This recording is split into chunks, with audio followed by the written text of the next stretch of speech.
Here we are at the penultimate episode of Power Rangers Beast Morphers. I don't feel like writing a whole intro, so let's just get into the review of this week's episode, Source Code. So the episode starts with Grid Battle Force coming up with the plan to stop Evox, knowing that he's trapped himself there on purpose. They lower the shields in his cell thing and hit him with the Cheetah Beast Blaster, which has been modified to sort of scramble Evox. But before they can stop Evox, he is able to escape into the Grid Battle Force computer system. He eventually finds his way to the Grid Battle Force mainframe. He gets to the Ranger Vault and pulls out the RPM Morphers and kind of connects himself to it. When the Rangers find him there, they're all confused and Evox finally reveals himself.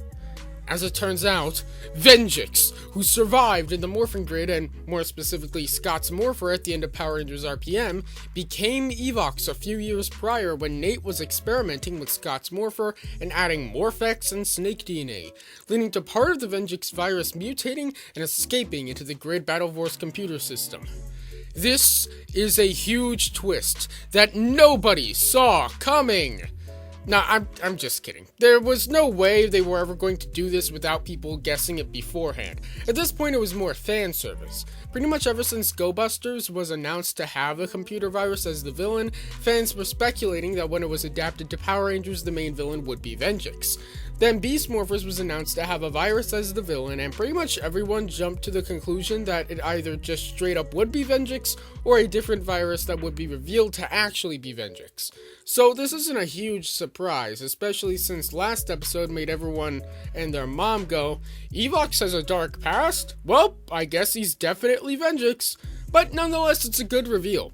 It's also pretty cool that in the credits of the episode, Evox is credited as being voiced by Andrew Lang as Randall Ewing. So basically that means that Randall Ewing, who's been credited as voicing Evox so far, is actually a pseudonym for Andrew Lang, who voiced Venjix in Power Rangers RPM as well, which is almost a bigger plot twist than Evox being Venjix. I think it's also interesting that Evox technically isn't Venjix, or at least wasn't until this episode. He was more of an evolution of Venjix, or Venjix's son, but then when he feeds off his source code, he becomes Venjix. You can even hear his voice morph into Venjix's. But enough about that, let's talk about the rest of the episode. So, now that Evox has essentially become Venjix, he's much more powerful, and due to being in the Grid Battle Force system, he's immune to their weapons. The big highlight of this episode is Dr. K returning again. And so it kind of turns out that when Dr. K appeared earlier in the season, it was really just foreshadowing for this, which makes sense because looking back, there were a lot of holes in Dr. K appearing there. It turns out they really just did that so that this would make a little more sense. And it was great to see her interact with Nate, and it makes total sense for her to be the one to help him considering they both created a world-threatening threat to fight. Also, it's cool to see her interact with Ben and Betty because of how closely they mirror Gem and Gemma, so she knows what she's dealing with. So together they make an arrow that contains an Evox antivirus based on the source code from the RPM Morpher, but all they end up beating is Roboblaze.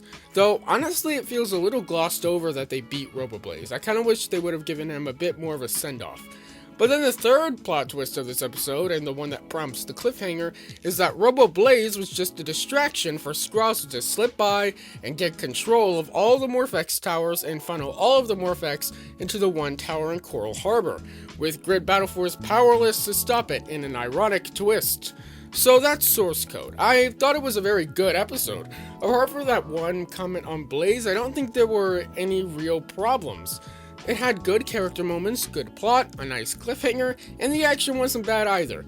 I think this sets up the finale really well. It gives some information as to what Evox is planning, but doesn't give away too much. That way, it leaves viewers wanting more. But what did you think? Let me know in the comments down below. If you want to support the channel, go over to buymeacoffee.com/ColeHershowski to donate for just the price of a cup of coffee. I'm saving up for a subscription to HBO Max to watch Wonder Woman 1984 the day it comes out, so I can do a next day review on this channel, so giving a donation can help me do that.